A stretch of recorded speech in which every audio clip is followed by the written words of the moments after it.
I just got this game yesterday, so I don't know where to go. Can you tell me, bro? Would you stop getting killed because I'm getting PO'd? It's a yes or a no. Well, I'll take that as a no. Ho, ho, ho. I just got pwned. Would you stop yelling into the microphone? What the fuck am I shooting? What gun is it?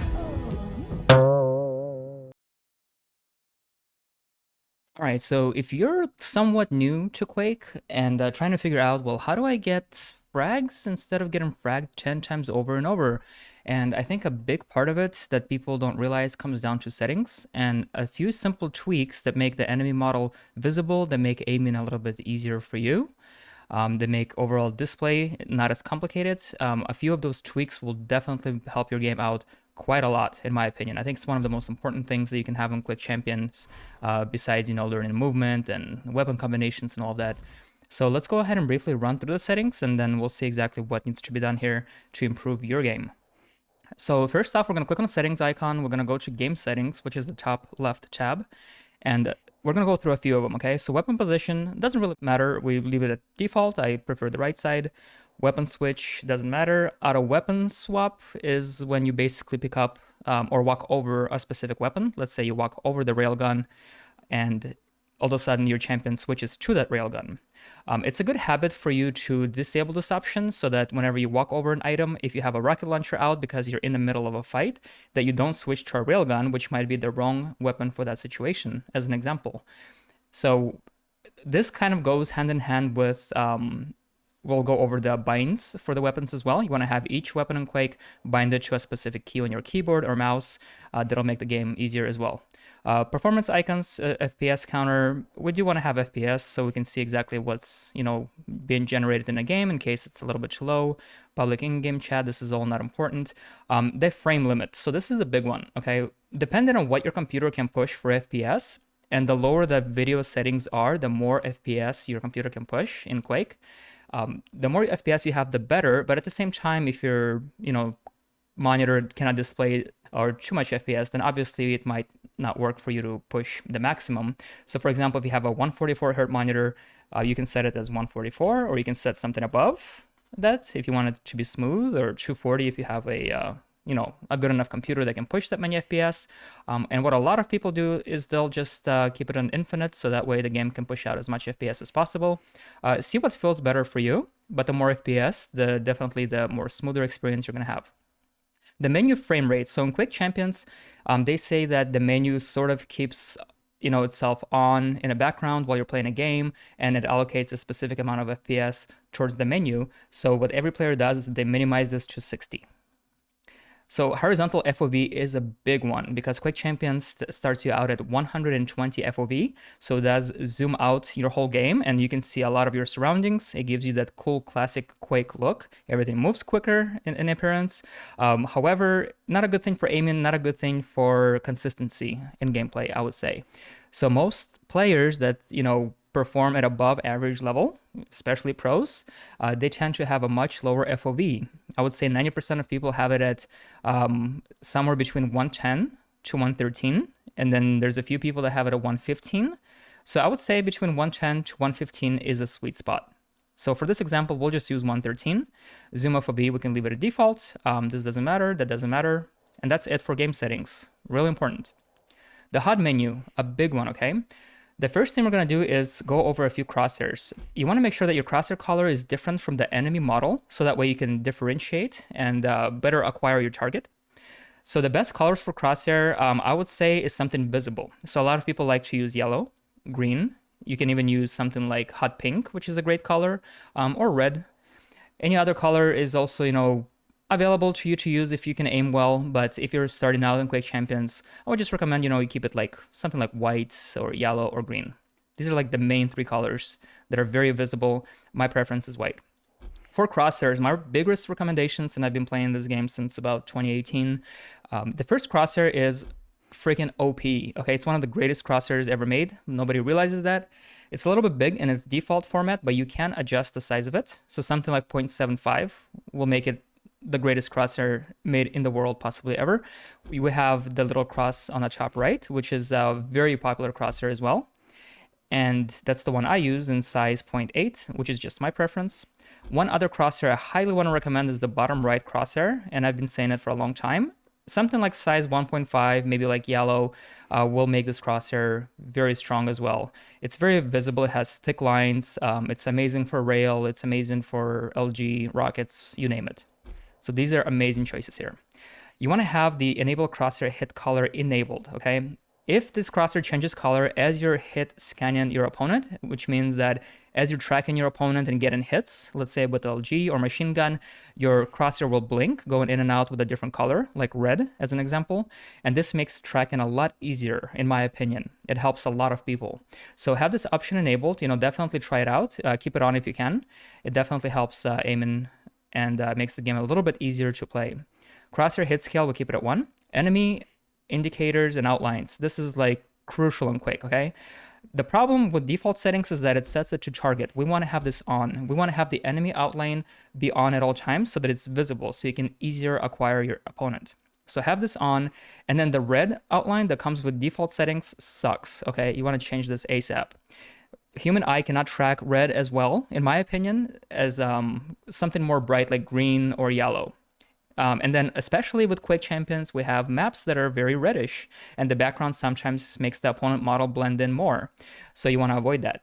And the fifth color from the right, which happens to be a yellow, 1, 2, 3, 4, 5, is a very, very popular color in Quake Champions. So is green. These are very, very visible. If you're one of those people that for some reason sees things differently in life and you like red or other color, go ahead and try it out. But those are my recommendations. Enemy outline, make sure it's on. Team outline, make sure that it's also on, and we can have the health bar on at all times with armor on. So this way you can kind of see at all times what their health is and armor. And then the outline, you can also have it on and make the color less visible because it's your teammates. Let's be honest, okay? We're not shooting at them. We don't need to acquire them fast. They're just kind of there. So let's just put it on something darker. So for me, I usually choose blue. The hit marker should be on. Frag HUD. So a lot of these things kind of mess up your screen and they throw out so much snow, so much information that you got to look at. And I don't think it's a clean look for Quake. So I disable a lot of these things.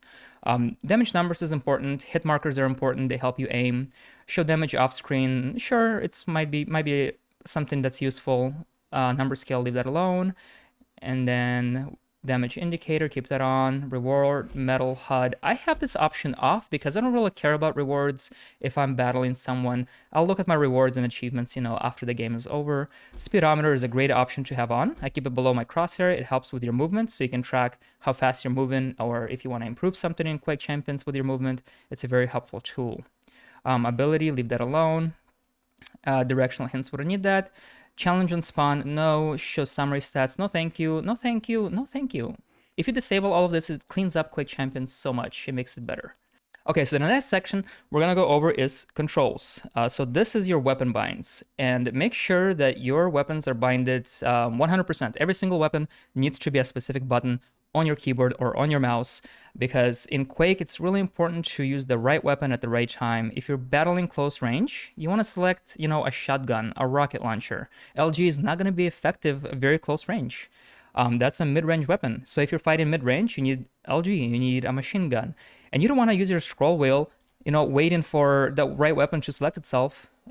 Make sure that you have everything binded properly, so this will help you evolve and progress in the game and have much better battle, much better mechanics. Now I have everything binded here. These are just my preference. You can have your buttons set to whatever you want. One very important thing we're gonna go over is sensitivity, because the sense is stupid fast when you first start the game. Not a big fan of it. And what a lot of people do in Quake is they'll lower the sense, especially if they play on a high level. Let's say the top 10% of players play at a sense of around 2 at 800 DPI.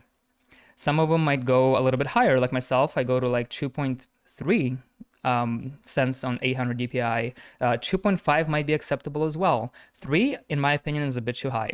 And we're just talking about 800 DPI. So obviously, if you're at 400 DPI, then it would be sense 5. For something like this, but lower it as much as possible. If your sense is low, it helps you with aim. Okay, aiming is better with a low sense. You have better micro adjustments, you have more accuracy, you have better tracking. However, your movement suffers, so you don't want to have your sense too low, like at a 1. Okay, because in Quake Champions, you do have to move quite a lot. You have to do 180 turns. You got to do those 360 no scopes. So movement is very important, especially with fast champions. So you don't want to have it too slow, but find something good between like 2 and maybe 2.5. The lower on that spectrum you get, the better player you'll be long term. Then everything else here doesn't really matter. Don't mess with none of these settings. Just don't touch them, okay? If you want to get frags, don't fuck with those settings. All right, video settings, really important, okay? So video settings get auto-detected by your PC, so a lot of times it'll put stuff on low and then you'll have some dumb shit on ultra, which we don't want. So make sure that, to start off, let's go over everything.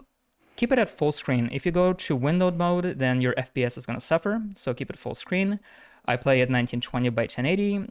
For resolution, most people in Quake Champions like to lower this a bit because it's making the gameplay a lot smoother. So most people set it at like 75%, 80, 90%. And there's a lot of people with good enough PCs that keep it at 100%. Find something that you like. My recommendation is something along the lines of like, I don't know, 80, 90 would be good. All the settings here, just set everything to low, okay? It just makes Quake Champions more smooth, more playable. Shots hit, okay? If your settings are low, there's no glitches, no annoying crap happening.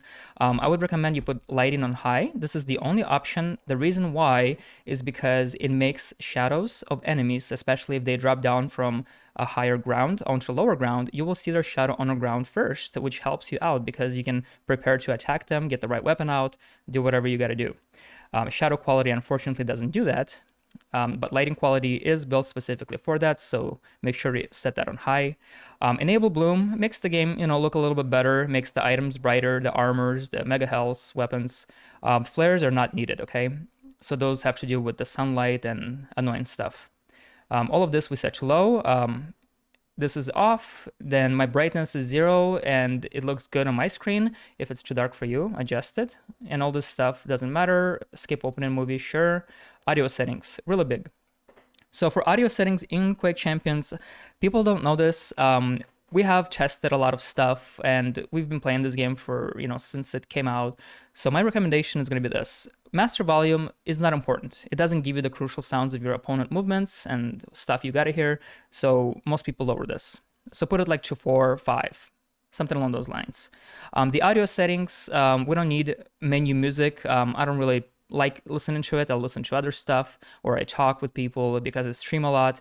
If you like it, definitely have that on if you want. It's menu, it doesn't matter. The music volume in game, no, dude, okay? I gotta hear my opponent movements. I gotta hear what the hell is going on around me. So no thank you, I'll turn that off. Sound effects is the most important thing. This is your opponent moving around the map. This is your portal sounds. This is your jump sounds. Everything that your opponent does is sound effects volume. You gotta have this at 10. It's really important because it has most of those sounds.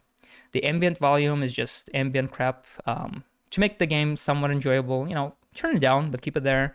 The announcer volume, champion voice cues. Actually, the ambient volume, I keep it at 2 because it does help hear the sound effects of enemies better.